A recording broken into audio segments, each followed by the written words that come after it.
Interestingly, we haven't seen the indictments yet. There's been some time lag. I suppose it will take some time to go through all the forensic, evidence. Well, the things that I experienced with him were monster-like. That stuff almost destroyed my life. We've all seen the headlines, the raids, the courtroom sketches of a once untouchable mogul now facing a reckoning. But what's emerging goes beyond Sean Diddy Combs himself. It points to a far-reaching web of influence that extended well beyond his mansion walls, with Paris Hilton now at the center of the latest storm. Not portrayed as a bystander or a victim, insiders allege she was deeply embedded in the very parties now under FBI scrutiny, raising questions not only about what she may have witnessed, but what she allegedly participated in and why, after years of silence, the walls may finally be closing in. The timing is striking. Just weeks ago, federal agents executed search warrants at Diddy's properties in Los Angeles and Miami, sending shockwaves through the industry. The charges, racketeering, trafficking, and a pattern of behavior prosecutors describe as a criminal enterprise, suggest something systemic. And according to sources familiar with the investigation, the FBI isn't just looking at Diddy. I should say that, remember, Diddy and his team were very upset when they found out that this footage was part of the documentary, and they tried to shut it down, but, the act of taping it is already what out. is so the awful. The act of taping it, right. Without Diddy would say that I didn't authorize that video going out, and the argument they've made is that he's the one who has the right, that he owns that. They're tracing the connections, who attended, who benefited, and who may have turned a blind eye to what was really happening behind the velvet ropes. And that's where Paris Hilton's name surfaces, not as a casual guest but, according to insiders, as someone deeply involved in the after-hours culture that allegedly fueled Diddy's operation. These are not framed as vague rumors, but as first-hand claims from individuals connected to the case who allege that Hilton wasn't merely present at these gatherings. She was a constant. One former associate, speaking on condition of anonymity, described her as more than a socialite, suggesting she was part of the machinery itself. The implication is that the same parties where aspiring artists were allegedly coerced, where substances flowed freely, and where cameras rolled in private rooms were environments in which Hilton's presence was not incidental but strategic. Now, as Diddy's legal team scrambles to contain the fallout, the question extends beyond his potential guilt to who else might be exposed as the full scope of these events comes into focus. To understand why this matters now, it's important to rewind. The infamous white parties weren't just lavish social events, they were power moves. I'm sorry, I'm just I'm in this moment right now. This is crazy. Sorry. People don't really know how much what it does to you when something that you love is taken from you and thrown away like it don't even matter, and then they move on with their lives and you're stuck. You're stuck. During those years, you're still stuck.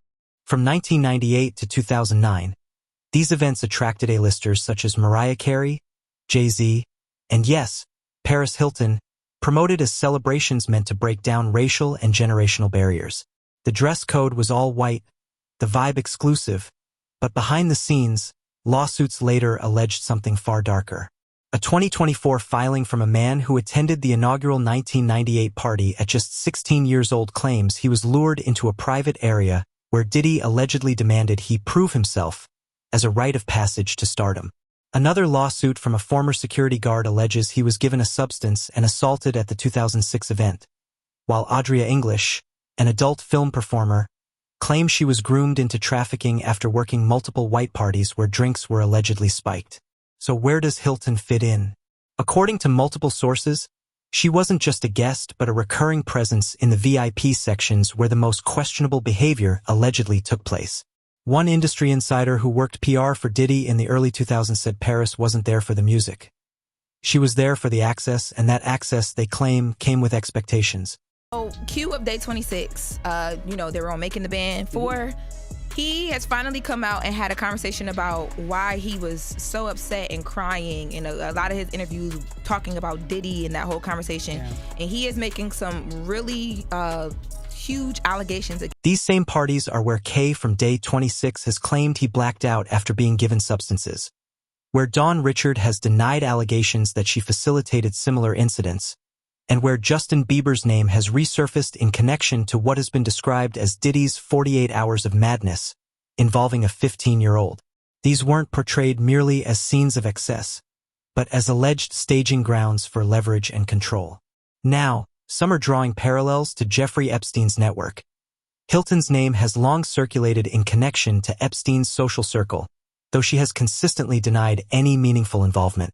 In a 2025 interview with The Times, she dismissed claims that Ghislaine Maxwell attempted to recruit her for Epstein, calling the allegations clickbait and stating, "I don't even remember meeting her."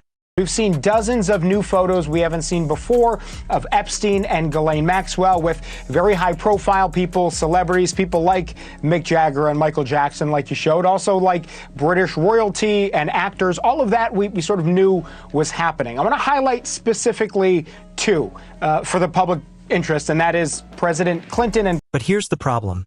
Photographs place Hilton at the same 2000 Anna John fashion show where Ghislaine Maxwell and Donald Trump were also present. And while Hilton may not recall the encounter, the timing is difficult to dismiss. Critics argue that Epstein's operation and Diddy's parties weren't merely parallel worlds, but part of a broader ecosystem where power, influence, and alleged exploitation intersected. What's changed now is the scope of the investigation.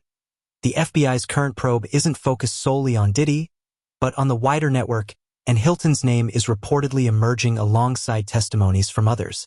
These include Kay from Day 26, who broke down in a Vlad TV interview describing how he allegedly woke up in Diddy's twin daughter's bedroom screaming while cameras rolled, saying, "It felt very sacrificial," and Dawn Richard, who has vehemently denied giving Kay any substance but stated that this situation is not about one person, suggesting a larger circle of complicity. There's also Usher, who lived with Diddy at age 13 and later told Howard Stern he witnessed things so extreme he couldn't fully process them, adding that when asked if he'd allow his own children near that environment, his answer was immediate, hell no. As to why Hilton's alleged involvement is surfacing only now, observers point to two words: legal pressure. Day 17 in the Diddy trial as the biggest one yet.